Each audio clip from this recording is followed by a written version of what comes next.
Regarde, Fred, c'est justement la scène que je te parlais dans le film Terminator avec le fameux Fat Boy puis Arnold Schwarzenegger. C'est vraiment impressionnant, pareil, là. Non, écoute, il faisait des méchantes cascades là, avec une grosse moto comme ça. Quand même, hein? Fallait le faire à l'époque, là, c'était quelque chose. Hasta la vista, bébé.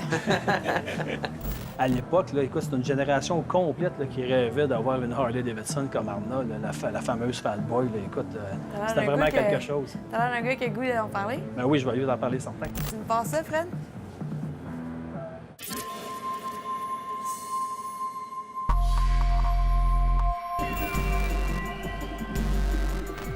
On est dans mon garage, on s'ouvre une zone moto avec mon ami Jean Paré de Motojournal. Jean, Harley Davidson, ça date pas d'hier. Non, effectivement, écoute, Harley Davidson fête son 115e anniversaire cette année. Je te dirais que quelques problèmes dans les années 80, ils ont eu une association avec la compagnie AMF. Ça permet de comprendre aujourd'hui, quand on dit quand tu achetais une Harley Davidson, tu avais besoin d'acheter un coffre d'outils avec, parce que dans ces années-là, effectivement, c'est probablement les pires motos qui ont été faites. Vraiment, là, ça surchauffait, je pense. Hein? Quand tu perdais des morceaux, ça n'avait aucun bon sens ce que AMF a fait à l'époque avec Harley. C'est pour ça que par après, il y a les dirigeants de Harley qui ont décidé de reprendre la compagnie avec Willie G, entre autres, Davidson. Et ça m'amène justement au modèle Fat Boy. Parce qu'en 90, ils ont créé ce fameux modèle-là, Fat Boy, qui est un peu un style, je te dirais, comme rétro, qui était un moto cossu, vraiment qui faisait un peu style bad boy.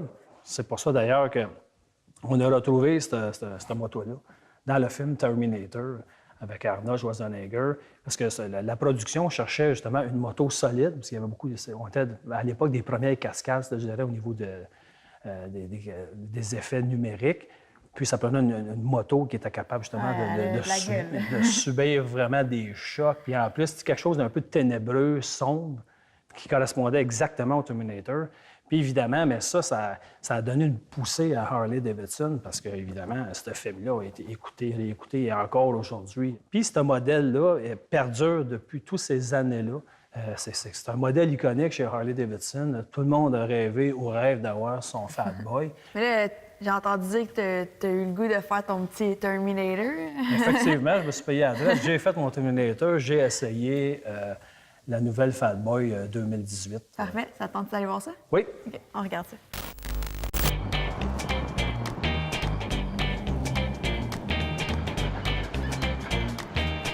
Aujourd'hui, c'est avec Charles Greff, président de Harley Davidson Montréal. Charles vient nous présenter un nouveau modèle Harley Davidson 2018, le Fat Boy. Bien hâte de voir cette nouvelle machine.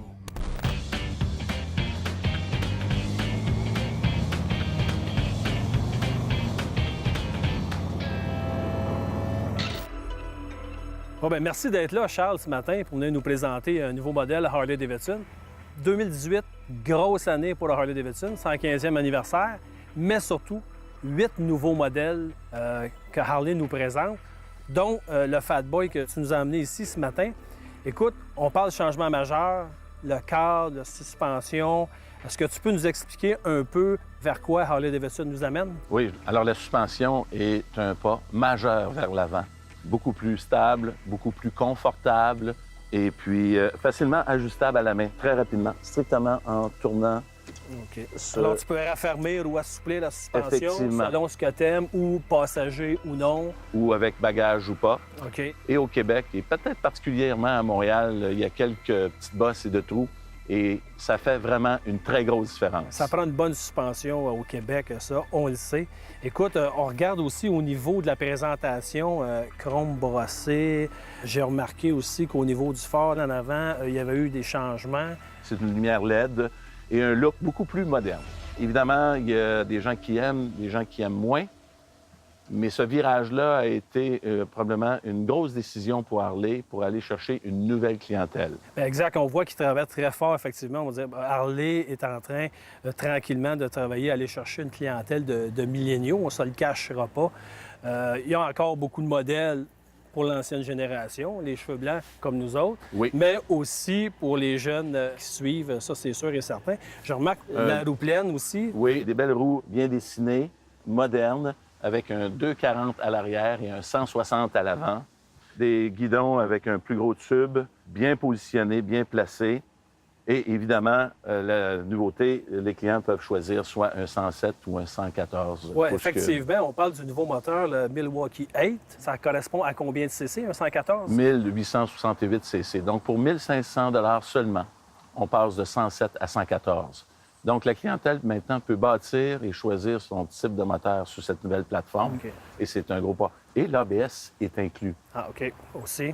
Les gens se posent peut-être la question, est-ce que, quand l'option est disponible, est-ce que je la choisis? J'encourage tout le monde à prendre l'ABS. C'est pas une faiblesse de choisir l'ABS.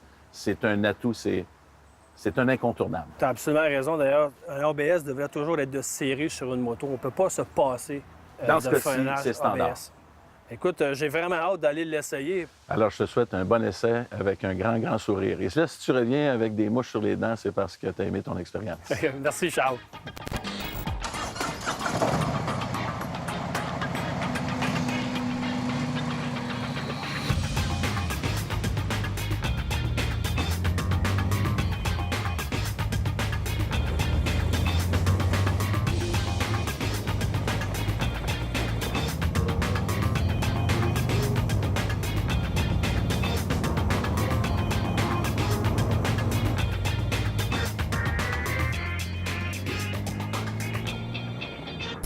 Après un bon essai routier, je vous confirme que la Fat Boy Harley-Davidson 2018 répond vraiment aux attentes. En fait, avec l'amélioration de la suspension et avec un pneu beaucoup plus large en arrière, un pneu 240, je vous dirais que le comportement routier est vraiment, mais vraiment valorisé. La machine répond bien. Évidemment, au niveau du look, le chrome brossé, la nouvelle nacelle en avant avec, évidemment, l'éclairage au LED. J'adore cette finition-là. Je dois vous avouer que pour un instant, je me suis vraiment senti comme Arnold dans le film Terminator. Le Fat Boy, valeur sûre chez Harley-Davidson, encore une fois, en 2018.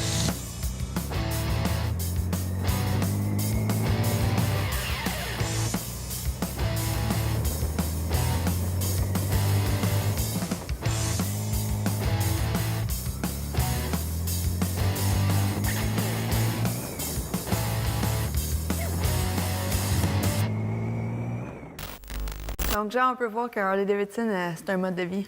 Exactement. Écoute, Harley, quand tu achètes le concept Harley-Davidson, c'est un concept que tu achètes pour la vie. Tu vis pour ta moto, C'est vraiment. vrai que c'est rare que tu vois quelqu'un changer de marque, là. Souvent, la première moto, c'est Harley-Davidson, ils vont rester avec Harley-Davidson. Écoute, c'est une compagnie qui a réussi à créer un sentiment d'appartenance, une communauté comme on n'a jamais vu. Harley, ben, c'est Harley-Davidson. Mais merci, Jean. Tu me reviens avec d'autres essais? Ben oui, certainement. Restez là.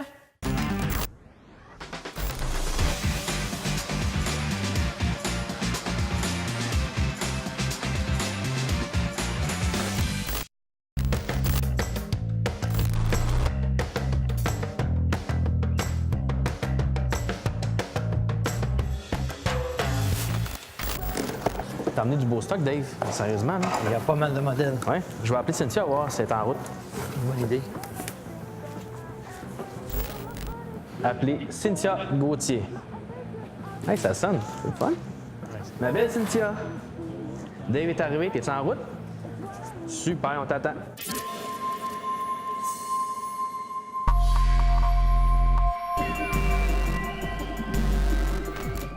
Dave, tu m'entends-tu? Tu Oui. m'entends-tu?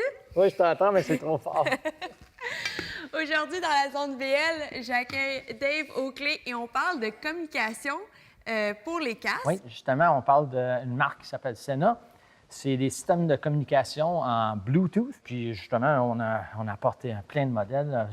Puis même jusqu'au casque, Sena, ils ont fait un nouveau casque avec le système intégré OK. dedans. On peut aller voir les différents modèles. Parfait. Je sais qu'il y a des modèles qui m'intéressent beaucoup, là. Surtout celui que tu me dis que je pourrais peut-être utiliser dans mon Monster Truck. Ouais, ça serait idéal, justement, pour le crew, les gens qui travaillent autour de toi à la piste. Justement, on les voit déjà dans les sports motorisés, le monde autour de la piste qui se communique entre eux autres. Mais l'avantage avec ces systèmes-là, c'est un intercom, et non juste un intercom. On est capable de cibler notre téléphone. On est capable de cibler aussi, mettons, notre GPS. Aussi, mettons, un MP3. Écouter de la musique Fait qu'on pendant peut qu'on écouter la roule. musique en même temps que je peux avoir le mécano. Wow! Absolument. Puis ça a coupé le son dès que je l'ai mis. Non juste que ça coupe le son, il y a une technologie dedans. C'est une filtration, justement, des sons autour de toi. Mettons, là, c'est sound filtering. Fait que là, s'il y a un bruit, comme en moto, on roule, il y a beaucoup de vent. Puis le son de vent, mais ça va peut-être déranger le signal quand on parle à quelqu'un. Mais non, ça se cancelle ce son-là, ça le filtre. Puis comme ça, on n'entend que notre voix quand on parle. C'est agréable. Ouais. On a aussi, Cynthia, le 20S Evo. C'est un des plus gros vendeurs, mettons, parce qu'il y a tellement de technologie là-dedans. Pour donner un exemple, tu peux avoir FM, fait que là, mettons, pogner un signal de canal radio, OK. intercom, puis tu peux avoir multiples riders. Non juste ça, et tu peux le cibler ou fixer les appareils pour communiquer même avec la compétition, une autre marque. Donc, OK, fait lui, qu'on il- pourrait être un groupe et on a différentes marques de communication. Puis on est capable de toutes les cibler ensemble. Sena est compatible à toutes les autres marques sur le marché. On ride en groupe, on s'en va. Oh, on va tourner à droite, Tim Hortons, c'est le temps d'arrêter. Puis là, tout le monde va nous entendre tout en groupe. Puis aussi, en même temps, comme je t'ai dit, on écoute la musique, on fait une balade, notre GPS est ciblé en même temps. On écoute la musique, mais à un moment donné, là, il va prendre en priorité le GPS qui dit « tournez à gauche en 500 mètres ». OK. Puis là, ta musique tombe en arrière, puis automatiquement, tu entends le prompt de c'est notre parfait. GPS qui nous dit de tourner en 500 mètres. Donc, on peut avoir les deux qui tournent, qui jouent en même temps. Jusqu'à 3 appareils, dans le fond. 3 appareils. Votre téléphone Wow. aussi. Fait que là, vous êtes en train de parler avec votre ami. « Ouais, il fait beau, hein? C'est une belle journée pour rider. » Puis le téléphone sonne. « 2 minutes, j'ai un appel. » On frappe sur le côté, tout simplement. Puis ça, c'est une autre affaire qui est super fun avec cette marque-là. C'est que c'est vraiment facile à utiliser. C'est un dial rotatif avec un bouton centre. OK. Fait que pour contrôler toutes les actions, on pèse tout simplement là-dessus. Si, mettons qu'on a des chansons qu'on est en train d'écouter sur le MP3, bien, on change notre chanson tout simplement en roulant la Ça roulette. s'adapte pour tous les casques. Ouais, dans le fond, qu'est-ce qui se passe, c'est qu'ils viennent tous avec un appareil pour se fixer sur un casque. OK. Tu fixes l'appareil dessus et elle va sur le rebord du casque ici. Celui-là, il y a un micro fixe, donc idéal pour un casque qui est ouvert ou mettons comme un casque open face. Celui-là, avec un casque plus fermé, OK. on a un autre micro qui vient avec l'ensemble. Tu déconnectes celui-là, ça vient juste tout simplement avec un petit fil tout fin. Tu peux la cacher à l'intérieur À l'intérieur. avec un petit micro dessus. Puis ça se tient en Et velcro. est-ce que si on veut que ça soit intégré dans le casque, est-ce qu'il y a des systèmes qu'on pourrait pas l'avoir à l'extérieur? C'est une autre chose que Sena ils ont développé. Ils ont fait des ensembles. Dans ce cas-là, on a le U-Pad. Le 10 U-Pad, c'est les. Tu vois, à l'intérieur d'un casque, On a les pads, là, on à a les côté pads des de joues. joue. Donc, puis ils ont une forme particulière. Chaque casque est différent de la manière qu'ils sont faits. Celui-là est fait pour justement la HIC. Fait que ça, tu enlèves les pads de cet ensemble-là, tu enlèves les pads dans le casque, puis tu les interchanges, puis là, maintenant, ton casque, il devient Bluetooth. Est-ce que c'est compliqué pour le consommateur de le faire lui-même ou on doit aller voir un professionnel? Ah, c'est tout simple. C'est tout simple. OK. Absolument, oui. D'autres technologies vraiment intéressantes, ils ont un système de caméra. OK? Donc ça fait toutes les mêmes fonctions que notre 20S, sauf en plus, il y a Une caméra, une donc caméra dessus. on peut commenter notre belle route.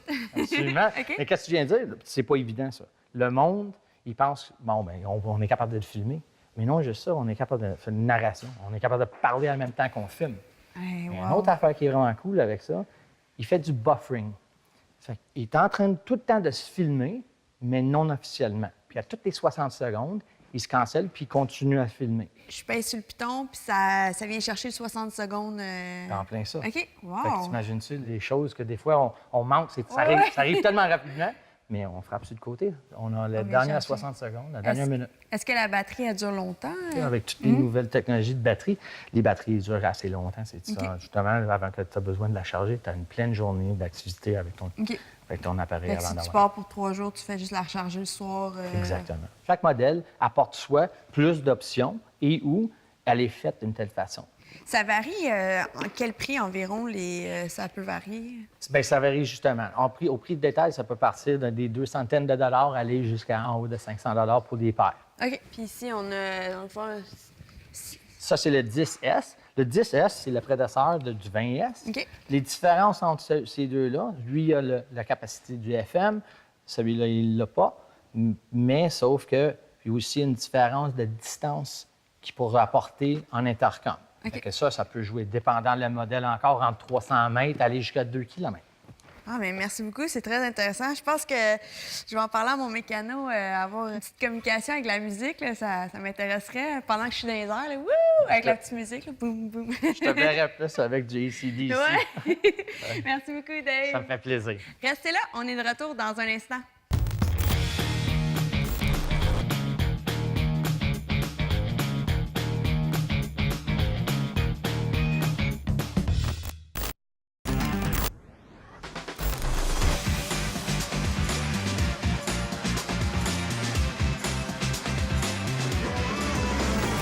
Donc, celui-là, c'est le modèle qu'on a essayé la semaine passée, le Sportsman 570. Là, cette semaine, on va essayer un véhicule que tu connais bien. Puis je pense que tu l'as testé même bien plus que nous autres. On va essayer le RZR 900. Parfait, on va s'ouvrir une zone. Good.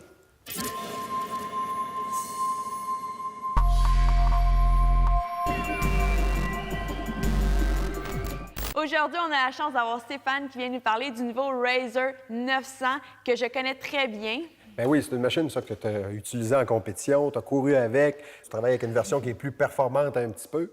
Nous, on avait la version de base, donc c'est un RZR 900 de base. Mais il faut dire une chose, Polaris, ils ont toujours eu des machines qui fonctionnent très bien dans les sentiers. C'est une machine qui est bien calibrée, malgré que c'est des amortisseurs qui sont relativement basiques. C'est des amortisseurs de base, OK? C'est un modèle d'entrée de gamme au niveau du 900 cc. Okay. Mais Est-ce que ça fonctionne. remplace le 800 ou c'est vraiment une Oui, nouvelle du côté de machine? Polaris, on est rendu avec des 900. Du côté des véhicules côte à côte, on a le 1000 turbo, bien entendu, que tu connais bien. Mais du côté du 900, c'est un des véhicules avec un moteur atmosphérique, parce qu'il n'y a pas de turbo sur cette catégorie-là de véhicules. C'est un des moteurs des véhicules qui est le plus performant au niveau du ratio poids-puissance. C'est une machine qui est très légère. Le 75 chevaux est bien exploité. Les embrayages fonctionnent à merveille. C'est une belle performance, puis c'est confortable. C'est pas un véhicule qui est trop bruyant. OK. Puis un autre point, habituellement, qu'on retrouve sur d'autres véhicules côte à côte, souvent, on a beaucoup d'entrées d'air entre les deux passagers qui se font au niveau des autres manufacturiers. OK. Polaris, c'est ceux qui avaient breveté à ce moment-là au niveau de la position du moteur, qui est plus à l'arrière, fait que beaucoup moins de chaleur. Un beau véhicule. Mais là, je t'arrête tout de suite. On va aller voir le topo que tu nous as tourné.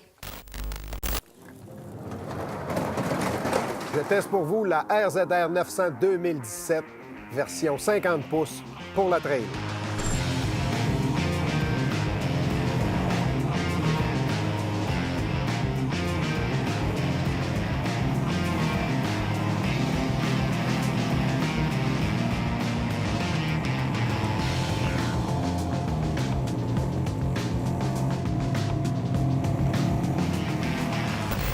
Belle machine, Polaris 2017. Là, on tombe dans la gamme AutoQuad, dans la gamme des side-by-side. Un véhicule d'entrée de gamme. Donc, c'est le RZR 900, un 900 cc, le moteur ProStar, un 2 cylindres en V qui développe environ 75 chevaux. Relativement performant pour rapport poids-puissance, c'est très bon. Côté esthétique du véhicule, c'est un véhicule de base, donc c'est sûr qu'on a moins d'options un petit peu. Les portes, ça fonctionne très bien. C'est un véhicule qui est muni d'amortisseurs de base aussi, qui sont ajustables en compression. Donc, un véhicule pour faire du sentier, faire un petit peu de bosse en même temps. Une bonne capacité de cargaison à l'arrière, donc on est capable d'amener du stock sans problème. Côté avant du véhicule, maintenant, on a seulement les phares de série qui sont installés sur le véhicule. À l'intérieur, maintenant, un volant ajustable. On retrouve également un cadran avec la vitesse, le niveau d'essence. Des poignées ajustables côté passager pour être capable de se tenir comme il faut. Donc, un véhicule qu'on a bien hâte d'essayer. Donc, il nous reste juste à aller voir ce que ça donne en sentier.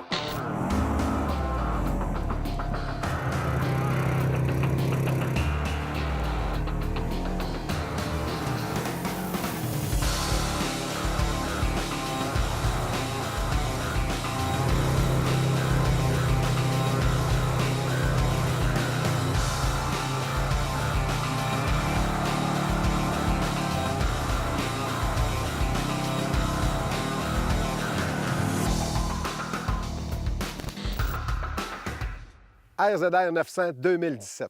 Moteur ProStar, 75 chevaux, ça fait vraiment du bon travail. Polaris nous dit que c'est un excellent ratio poids-puissance. Bien, c'est vrai. Vous voulez avoir du plaisir sans avoir plein d'options qui viennent avec. C'est un bon véhicule de base. La suspension travaille très bien.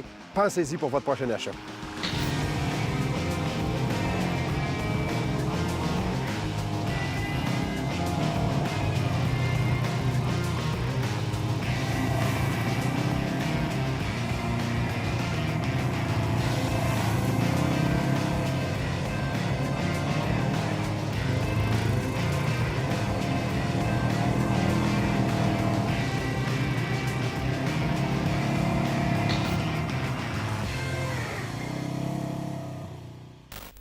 C'est vraiment une belle machine aussi, mais est-ce que ça se compare beaucoup au Mavericks? Oui, quand on parle du Maverick, du qu'on est de Can-Am, au niveau des entrées de gamme, dans les classes de véhicules, se ressemblent beaucoup. Donc, c'est vraiment un gros comparable avec le Can-Am. Je sais que le Can-Am est un peu plus long, fait que je me disais peut-être un peu plus stable à comparer du Razor. Je dirais que ça se ressemble quand même beaucoup. C'est sûr que lorsqu'on va du côté des véhicules de très haute performance, du côté de Can-Am, là, on tombe avec des 72 pouces de largeur. OK. Mais du côté du Québec, au niveau des sentiers, le maximum est à 64 pouces de largeur. OK. Donc, à ce moment-là, les manufacturiers se sont habitués, puis tous les véhicules maintenant sont conformes pour qu'on puisse utiliser dans les sentiers au Dans Québec. le sentier. Merci beaucoup, Stéphane, pour Plaisir. tes commentaires sur le Razor 900. Très intéressant. C'est tout pour cette semaine. Soyez pas tristes, on est de retour la semaine prochaine. C'est un rendez-vous. Bye!